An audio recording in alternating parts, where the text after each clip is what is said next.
How I Met Your Mother has some lovable personas and each fan has their beloved character.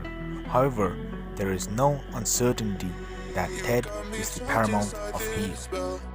There is no assurance that the smash hit success of How I Met Your Mother across its 9-year lifespan nor its constantly great caliber that contended a humongous number of people in a post-Friends universe plethora of this is down to its cast of traumatic personnel. Both the major 5-people gang and the supporting crew. The show's leading person, though, is distant from a prominent proponent. For 9 seasons, Ted must be validated to be one of the most dreadful individuals in TV history and plausibly transcends Ross as sitcom fans' most abominated lead male dramatist personnel with fair ground.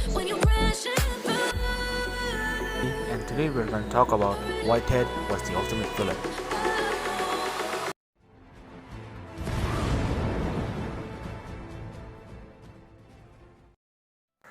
Behavior towards Barney. Barney by no shape or form treats Ted to the best of his character, but he definitely does conduct him better than Ted treats him.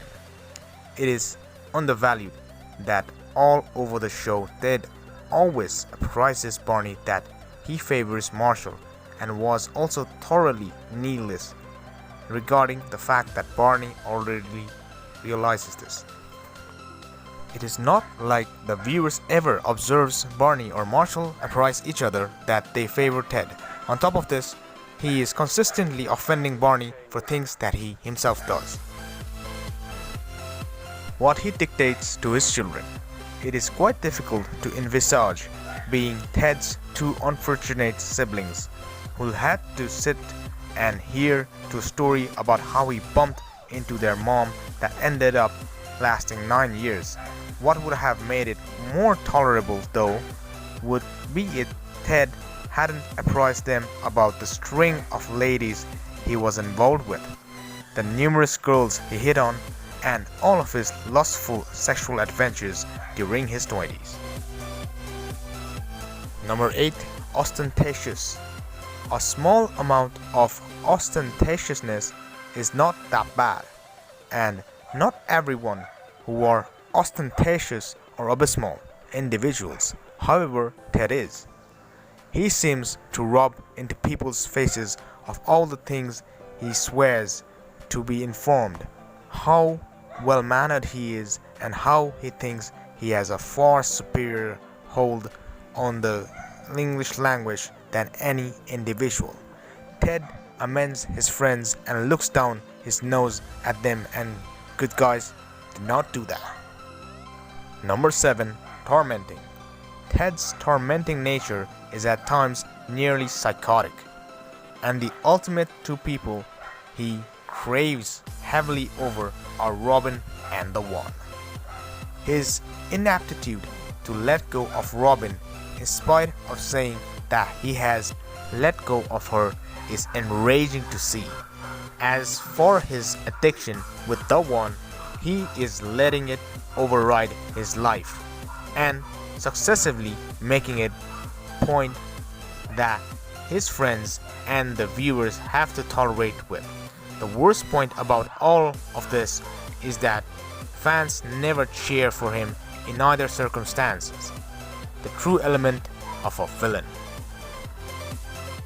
Treatment with women. On his search for the One, Ted dates a swarm of ladies, over 30 women during the course of the show's 9 years to be precise. Of these 30 plus, he acts pretty much all of them like trash. Whether it is by not remembering blah blah's name, breaking up with Natalie on her birthday twice, with the first one being on the answering machine, trying to cheat on Victoria with Robin, how he behaves with Robin in totality, or getting involved with women he does not desire and does not get along with. It's indisputable that Ted's conduct towards women is less than decent. Number 5. Phony. how Ted behaves with women is a portion of his deceiving identity that also reminds back to his conduct towards Barney. He is largely abusing Barney considering the manner he picks up women, yet he steps on the same footnote and he does not even know it. Barney is evident to the gang about what he desires, yet Ted goes on about the one while picking up random chicks, conducting them dreadfully and sacking them owing to the reason that they do not meet his ridiculously high standards of his wish list.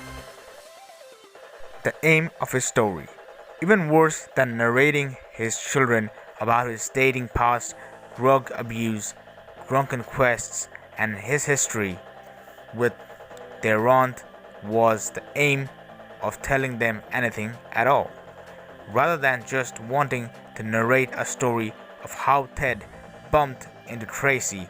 Ted utilized the story as a way to get the green signal from his kids to go after Robin again, ramshackling the finale and further deteriorating his character.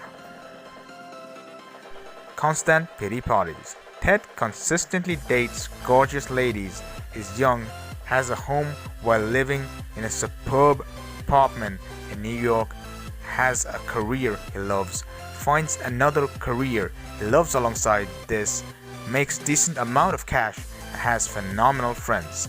None of this matters to him, of course, because all that matters is feeling sorry for himself whenever he can find a girl who catches up to his ridiculously high standards. Unbelievably self-involved. The only thing more infuriating than Ted's constant pity parties is how unbelievably selfish and self-absorbed he is. He may help Marshall with his engagement proposal to Lily, but he makes the whole pilot episode about Robin, a trend that would continue throughout the entire show as he constantly makes things about him and his problems. He was literally moving to Chicago, leaving his best friend's wedding early to do so, when he then stayed for a woman. A smart decision though, but he's still a self-obsessed bad guy. Ted never evolves. Probably one of Ted's worst misdemeanors, and the one that makes him beyond the shadow of doubt the evildoer of the story, is the fact that he never evolves.